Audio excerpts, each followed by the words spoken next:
What's going down, everybody? Welcome back to another episode of Holmes Hobbies Motor Control. It's your boy Josh, aka Coleman, chilling the old school RX-7 right now. She may be old and beat and tattered, but man, honest to God, I love this car. And being out here right now in this sunshine with I got the top off, it just feels amazing. So I grabbed the Axial SCX 10 TJ here. I've got the Pooler Pro in that with the BLE Pro ESC. We're gonna take it down to the park right now and go test it out. Now, not like the last couple of episodes. The last couple of episodes, I put music to them and did edits and stuff, and honestly it's cool, but it doesn't really relay how I feel about the system, nor does it relay the performance of the system, or just, you know, anything really. It's just more or less just fun to watch. And while we all like that, I feel like I need to take this out and just drive it and be just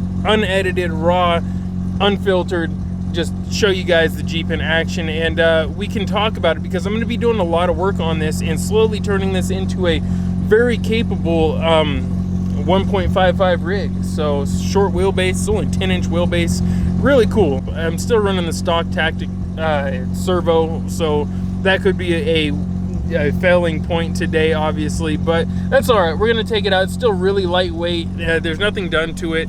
It's literally just the body and the tires and wheels mounted on there. Everything else is just raw. So don't expect it to look good or anything like that. It's not built yet, but it's a good platform to test out, and that's what we're gonna go do. So that being said, let's head on down there. I also just realized that only my face is in a shadow and everything else is basically in the sunshine, so I am not properly exposed, and that's funny actually, but I apologize for that. So anyways, now let's go.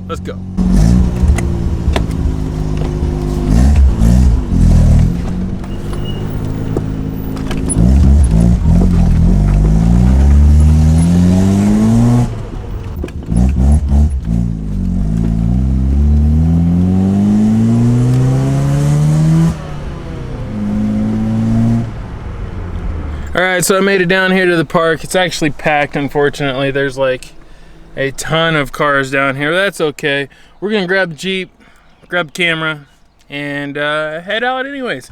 Let's I think what we're gonna do is go run this little rim trail off here to the side.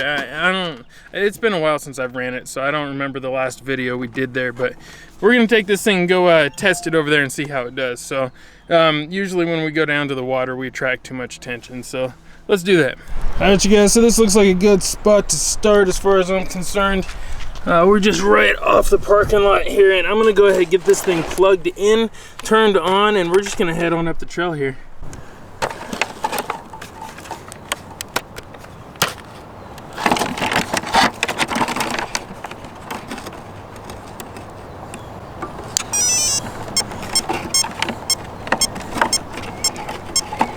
Oh no, don't tell me I just came down here with the wrong controller. Gosh dang it. Did I really do that? I don't know, mister. Alright, so I'm back at the studio. Unfortunately, when I went to fire that thing up, as you guys saw, it was not working, and not entirely sure why that is. Well, at least I wasn't until I came back in here, tried every radio I have, thinking, you know, maybe I grabbed the wrong radio. And when none of them worked, and I called my wife and asked her if she had one of my radios in her Jeep, she said no. I was like, okay, well, I guess we have to take it apart. So here it is. I took the body off and popped the top off the receiver box, and what do you know? Down inside of there, I don't know if you guys can see that or not, there is water. All kind of water. So, I am guessing that I have fried that receiver. That's my guess. That receiver's probably dead. So, we're probably gonna swap it out real quick. Let's figure this out and see if we can't get back out on the trail before we lose some daylight. Alright, it's working. I had to hook it up to a new radio, or a different radio I should say, and reprogram it and rebind it and all that good stuff, but we're back in action. So, let's try to get to the park before we lose the last of this daylight. Alright, we made it back out here to the park. It's not quite as many people here this time. It cleared out a little bit, but still enough to where I think we're gonna head up here and hit this upper rim trail and go check it out.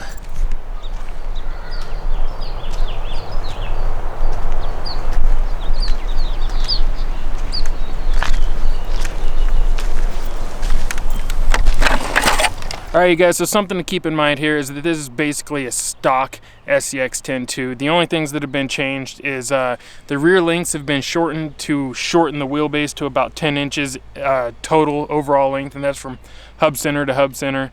It has the hard body added to it. It has the ESP anti-spur setup with a 10-to-1 gear reduction unit, and it's got a 3300 kV Puller Pro, BLE Pro ESC, and that is it. Everything else is bone stock. It's all in. It's got 1.55 wheels and tires. So other than that, it's bone stock. We swapped it over to an old FlySky radio. This is the FS IT4. I set it to have full throw on the endpoints, and that's really it. So let's go ahead and hit this trail here behind me, see if we can, I don't know, have a little fun.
Now something you guys should notice right away is it is struggling to get traction, and that is because there is no weight added anywhere.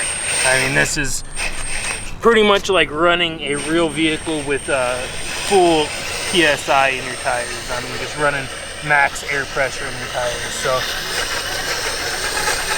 that's why I'm not getting any traction.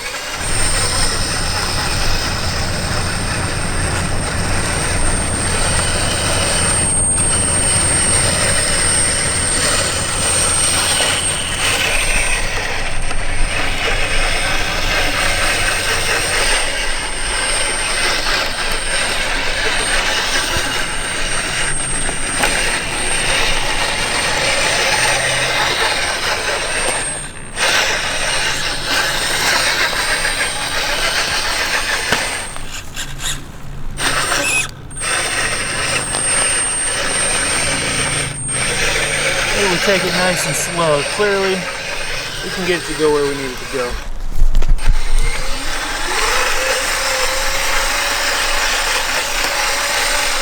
Now here in the fork, we're gonna go left here and head towards the cliff over here that overlooks the water. Now, what you can see right here is this is walking speed. You can see my feet.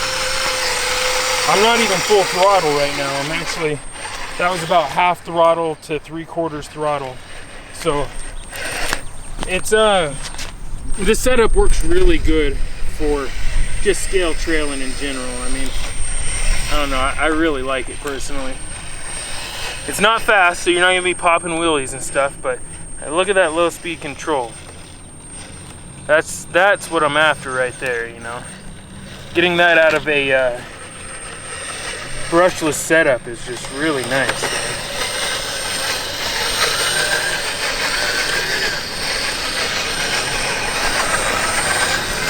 It feels good to be out here right now driving. It's been a while, and finally I'm getting caught up on everything so I can start to enjoy this a little bit again. Let's go down here and get some more scenic shots.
Now this area is where things are going to get a little bit more technical.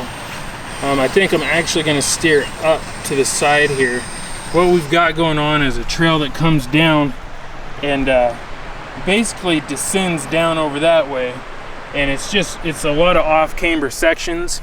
So we're going to take it nice and slow and see what we can pull off here.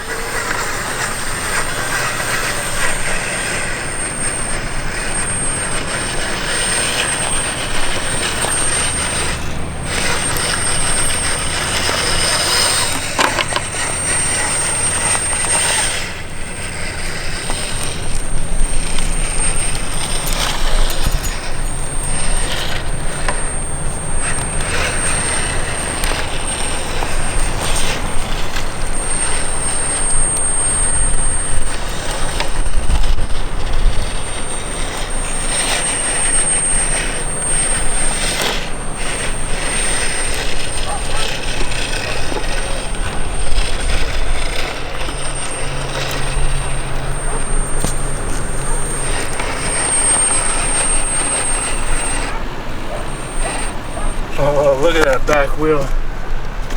Completely in the air.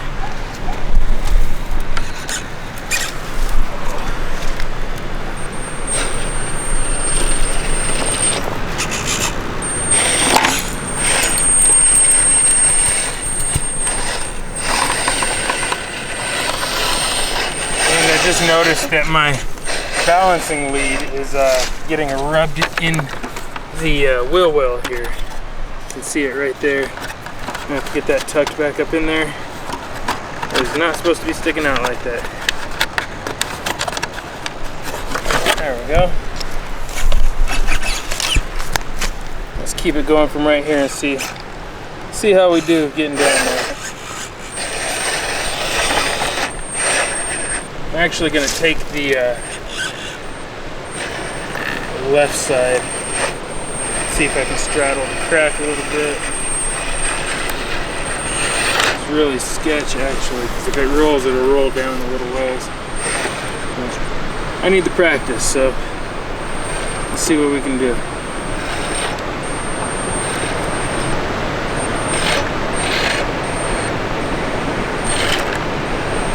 Oh, buddy. Oh, man. Woo, that was close. That was close. I don't know how I pulled that off. I thought for sure it was going over. It's basically just the bumper that saved me right there. Because this is actually fairly steep. I mean, I don't know. It's hard to tell on camera, but this is fairly steep. Back it up a little bit. Just keep bringing it straight on down.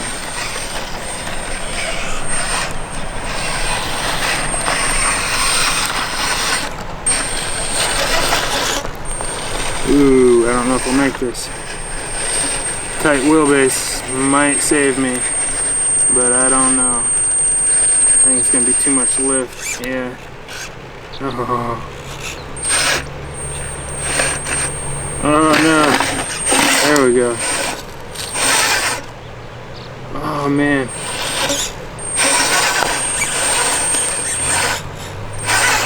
There we go.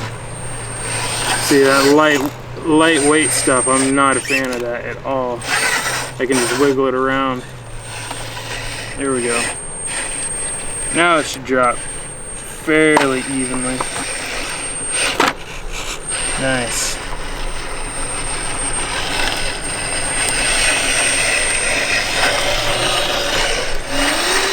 Alright, we made it down here to the cliff spot. This is where the cliff overlooks the Deschutes River. And it's a pretty popular spot for the high school kids to come hang out, from what I've seen. But for good reason. It's beautiful out here. It's kind of like a, you know, a little bit of pine forest, a little bit of lava rock, and it's all perfect for scale trailing and just hanging out and taking in the views. And look at this. This is what it's all about.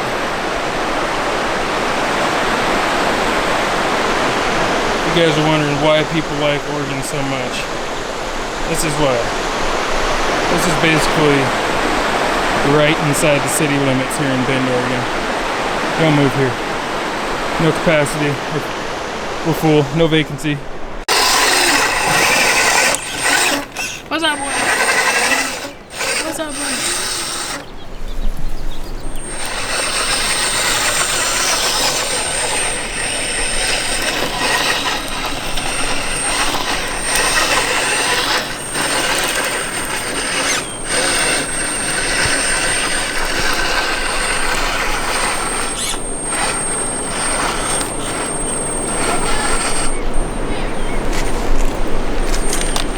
This right here is pretty close.